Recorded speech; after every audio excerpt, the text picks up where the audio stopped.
and welcome to With Joy. I'm Joy WInnie, and we're here today with our two guests, Dr. Mark Bigda and his son, Zach Bigda. And we're getting together today to talk about their mustard seed missions and what is the conception of it, how did it get started, and the history, and where you conceive yourself going forward, and so forth. So let's just begin with welcome. Thank you very much. Thank you for having us. You're welcome. Thank you for coming. So, Dr. Bigda, where did the conception of Mustard Seed Missions come from? How was it all started? Well, very briefly, I was volunteering at the homeless shelter clinic through College Church in Northampton. Mm-hmm. And the physician who was running that, Dr. Don Lundgren, was a missionary doctor. And it was something I'd always wanted to do. I heard they were going to Haiti a lot, and I said, well, that's for me. So I joined in on their mission trips, and that was back in 2004. And my wife has gone with me since, I think, 2010, 2009. She's gone with me every single time we go. And my entire family has gone, as I mentioned. My two sons, Zachary here has gone probably more than anybody, and hopefully will be taking the reins when I bow out someday. And we go 2 times a year, usually in the fall and the spring. We try to avoid the rainy season out there because we go to very remote villages, usually up in the mountains, where nobody else goes. And we go back to these villages each time. And so we have a little continuity of care, and it's our little chunk of us giving back. So obviously, as many times as you've been back and forth to Haiti, you've developed relationships with certain individuals in Haiti. And can you tell us a little bit about that and what the support services are that you've come in contact with in the rural areas of Haiti? Absolutely. We have a small home in the town of Lacaille, and Lacaille some people might recognize that. That's the little town city that got hit by the hurricane. Okay. And we actually had a home there. We have a caretaker family, and amongst that family are 2 sons who really are our liaison for Haiti. They're part of Mustard Seed in Haiti. And his name is Amos Amazon. He's become a very dear friend of ours. And he really coordinates our trips when we go. So he's our go-to guy. Make sure that the villages know that we're coming on certain days. Make sure that, we have available vehicles to get out to these places, donkeys to pack our supplies and go up the mountains. So he's become very, very close to us, one of the family. Yeah, and you touched on the hurricane. Haiti has seen its share of natural disasters, and this is just another layer of the poverty and the conditions that the people in all of Haiti are living in now. So can you tell me a little bit about how your rebuilding efforts were going before the hurricane and some of the things that you've done, as well as the medical piece of it that you've been helping the people with? Sure. I'll give you an example. This little village of Plateau on the top of the mountain that Zachary has been to multiple times, we helped build the schoolhouses up there. We ran clinics there twice a year. People came to depend on us as we were the only medical people that these people saw. And unfortunately, this hurricane hit directly into this little village on top of a mountain plateau. And I didn't know this, but hurricane winds, I guess, become stronger the higher up in altitude you go. And this village is gone. It's gone.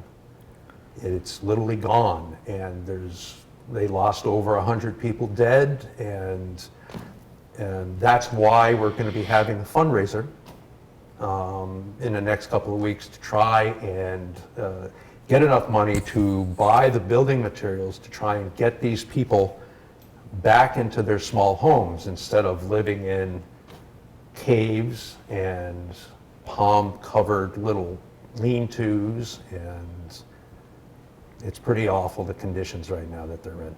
Yeah.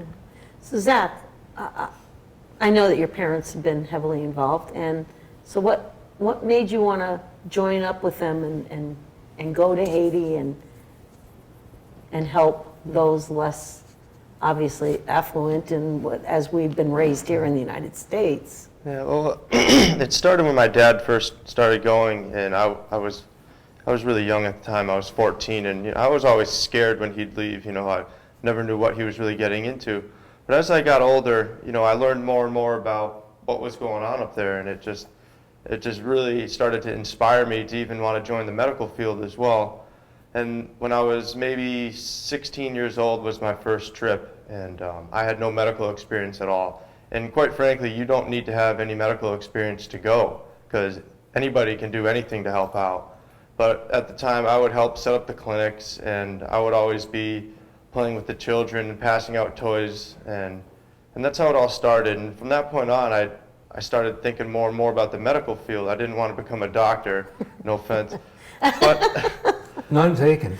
But so then I found the emergency medical services field, and I went to EMT school, and I started working out in Chicopee and Springfield. And the more and more I learned in the medical field, the more and more I felt I could help out in Haiti. So it's been a solid 10 years that I've been going once a year maybe. I've been missing it recently because of the new job, but hoping to get back there relatively soon. Yeah. So your last trip was canceled because of unrest? Unrest, actually the presidential elections for Haiti was due in October, and unfortunately the violence there had ramped up, and our friends in Haiti actually told us we could not come. So we're in the midst of canceling the trip and postponing it a week or so, and then literally the hurricane hit and just wiped our slate clean in terms of a trip. So right now, what I'm trying to do is find a time to get down there for a few days to try to help facilitate getting these supplies up to the villages. Hopefully I'll be down there within the next couple of weeks. That's going to be quite the coordination. If you're using donkeys and... No, you're absolutely correct. And the logistics of trying to get tins of sheet metal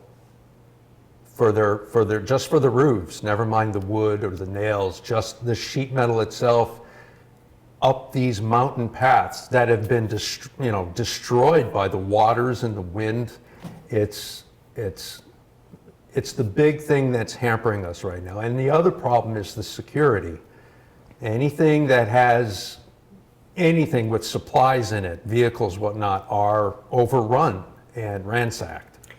And Yeah. we've got that issue as well. I don't want to do anything to put our people down there in any danger. So we've got a lot to kind of juggle. Yeah, I here. would imagine that supplies are short in the full country. Never mind, you're just trying to get these specific supplies to a specific... Exactly. area. We need a helicopter. I've asked the UN. Well, Thinking maybe. they didn't have anything better to do, but nothing to lose, they're right? a little busy right now. Yeah, just a tad bit probably. All of this culminates into your passion and now your family's passion in public service. You said you started off working at the community church for the clinic, which was free, correct? Yep. Right, and as well as keeping your own practice viable and Yep. working with your own patients and everything. And now you've taken on another adventure where you've now become part of our service. Yep, absolutely. So, yeah, that was kind of like, was that really in your plan?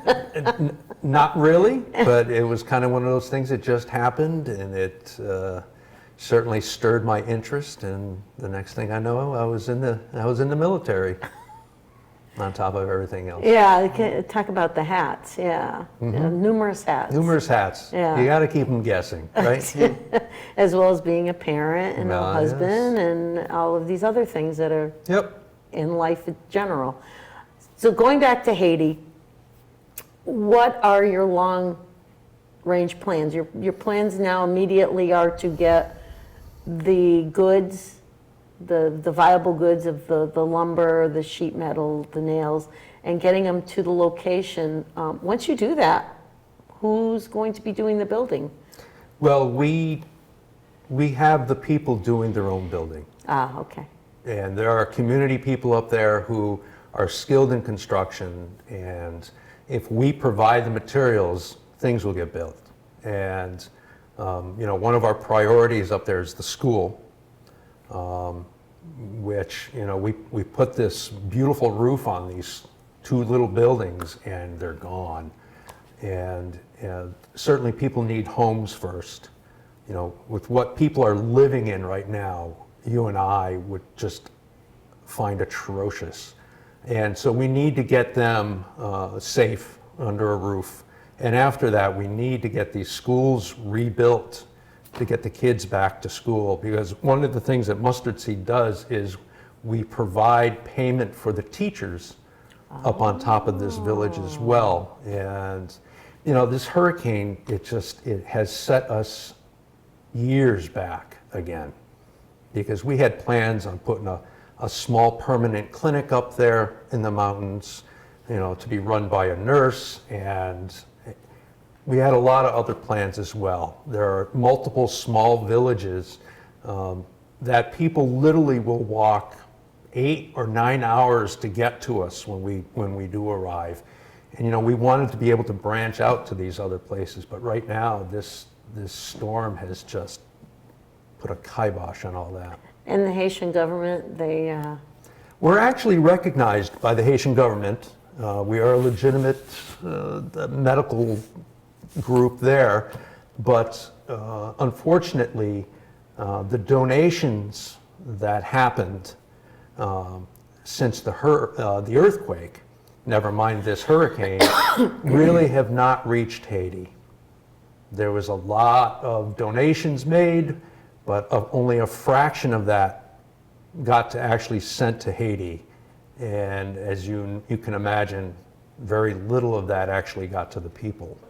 I know that you had done a lot of work with the school building and setting up the teachers and looking at possibly creating your clinic going forward. And obviously, when the hurricane came through, it's basically put you back to ground zero. Right. And so your first priority, obviously, and anybody's first priority is housing and food Exactly. for the residents. When you look at Haiti, and it's hard for Americans to really understand how these people survive. Each day is a challenge. The majority of people in Haiti have no idea how well they're going to eat that day. And you take away their one little home, which could be an 8x10 hut, and you take that away from them. Everything that they've owned was in that little hut as well.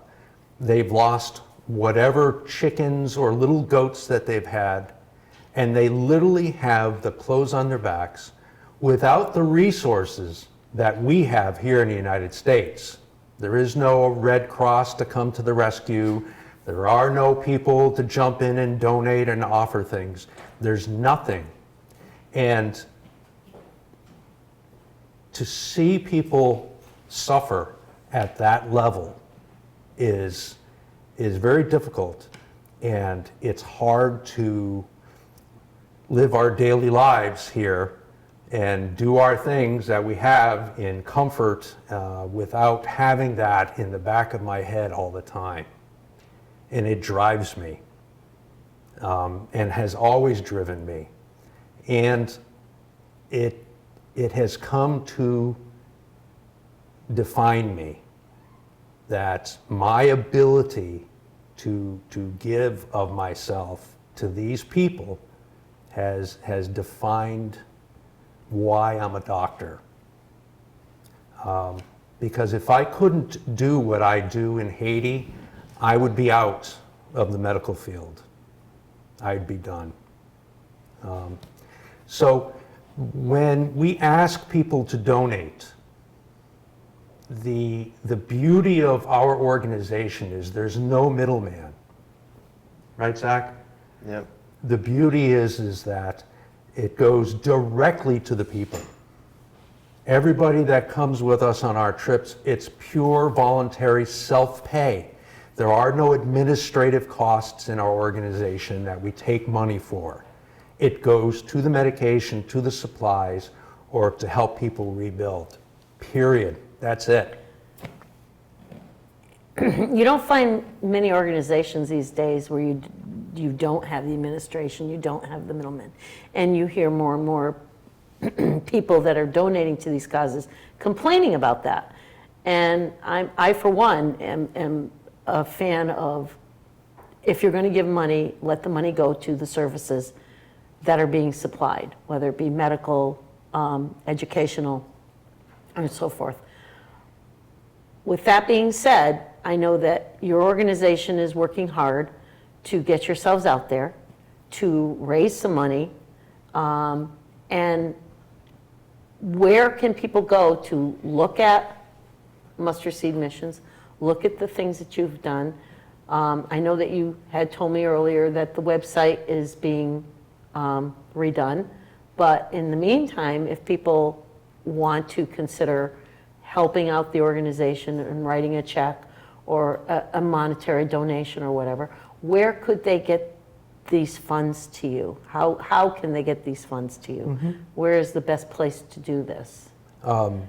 Right now, we have a pretty good updated Facebook page that my wife, Lovey, kind of works on as soon as she gets more information.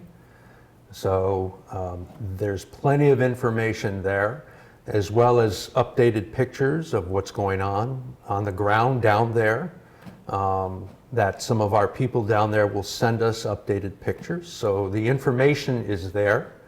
If anybody didn't have that access, they could certainly send it to my office under the care of Mustard Seed. And we have a hopefully big fundraiser coming up on December 3rd. It's going to be sponsored by Southampton Harley-Davidson.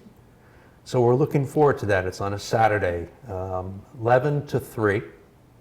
It's a big chili cook-off contest. There's going to be vendors with all sorts of different things, not just motorcycle things. There's all sorts of different things. And the graciousness of Aaron Patrick and his family have helped us tremendously from Southampton Harley-Davidson to kind of provide us this little venue in order to raise money. And this is going to be, all of it's going to be going to rebuilding these tiny villages. You know, it's not cheap down there to get building supplies. Right. It's very expensive, Right. Even more expensive than here in the United States. Yeah. So it's hard. Yeah, because they don't have woods, they don't have lumber, they have to import it all to their little island. Yep. Yeah, kind of like what Hawaii has to do. Yeah, exactly. You know, Exactly. everything has to come from the outside. You know, And when it's- you make $100 a year, the ability to buy a $10 piece of tin for your roof is impossible.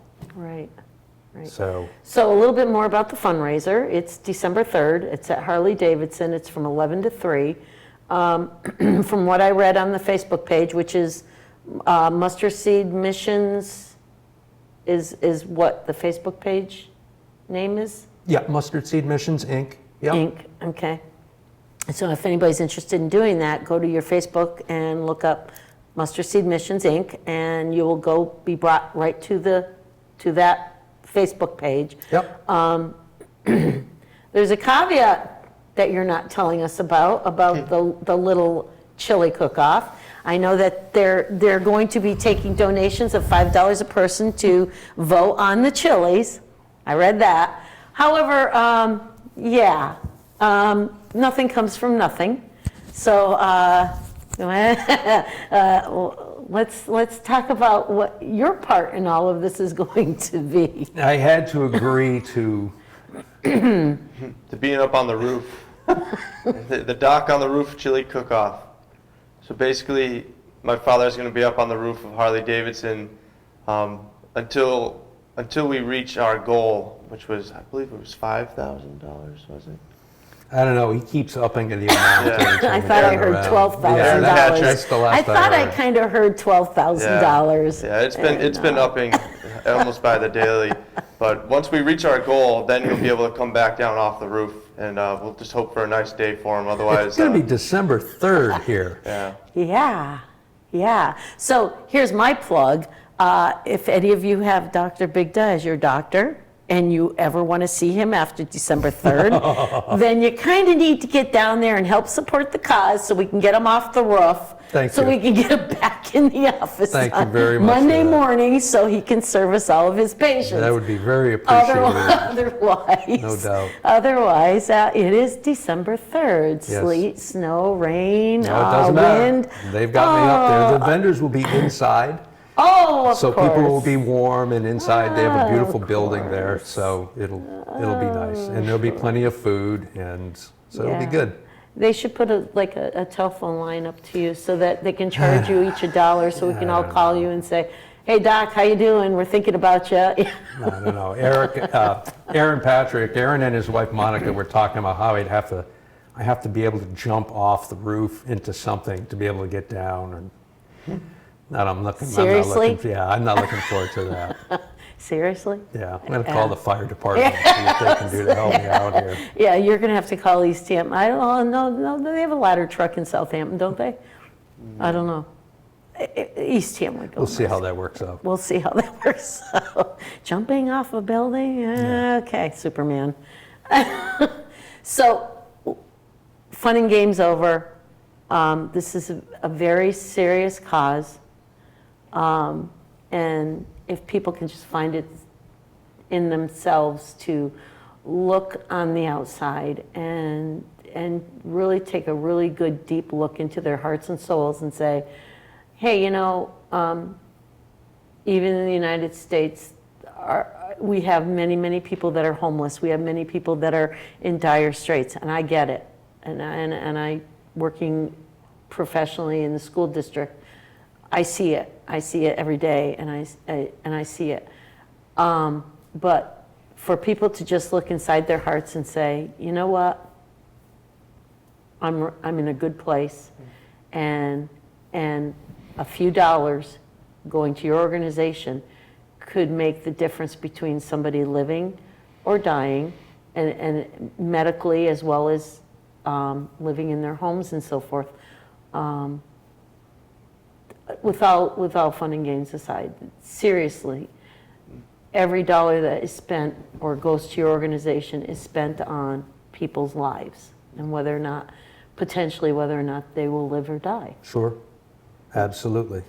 And what really separates us from other organizations is the fact that we are just intimately connected to Haiti after having gone multiple times and seeing, even when there wasn't the hurricane, just seeing the conditions that people were living in, it just, you can't explain it.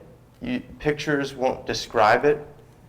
And over the years, we've just built up this relationship with the whole country, not just the people that we see. It's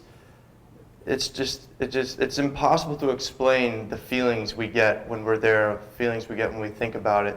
And what separates us from other people is the money we get goes right to the people. There's no middleman, like he said, and we truly take care of the people as best we can. And some people come to us and they say, oh, well, the whole country is just a mess. Like, why are you even bothering?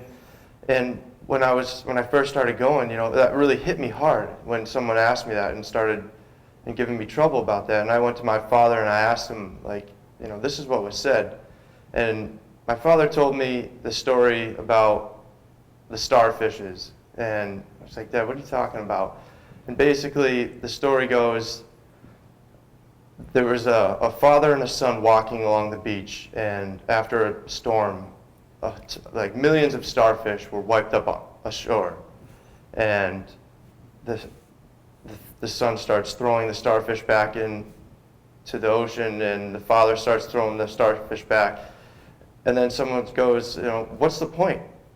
There's so many of them, what's the point of it? And he picks up a starfish, the father throws it back into the ocean, and he says, well, I helped that one. Picks up another, I helped that one as well. And that's kind of how I've been thinking about it. There's no way we can help the whole country, but we can help certain individuals. Giving a child something as simple as a Matchbox car, the way they look at it, it's just, you can't describe it. And you just can't describe it. And we're just so intimately connected. My entire family, we've been at this for years, and we're going to keep this going for as long as we physically, humanly can. And long after he's done, my brother and I and my whole family, my cousins, we all plan on keeping this going as long as we can, because we're just so connected to these people, to the country, and there's just no explaining the feelings we get while we do this. Good job, Dad. Yeah, hopefully. Good job. Hey, one thing I'd like to add is a big thank you to all the people who have donated already, especially patients of mine and friends of ours and people whom we didn't even know. It's been tremendous. And like you had mentioned before, all it takes is a few dollars. We're not looking for somebody to give us a $10,000 donation. $5 can go a long way. So hopefully this fundraiser will kick off, and we'll be able to do something, and I'll be able to get back down there hopefully within the next couple weeks, depending on my ability to actually get there. But hopefully I have some great news, and we'll be able to update you. Awesome. Okay. All right.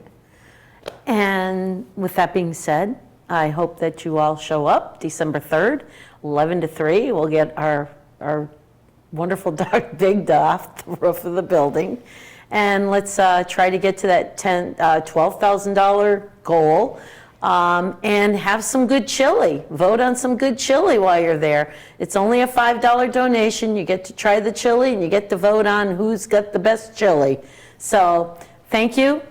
And again, I look forward to our next program with Joy. Have a good evening.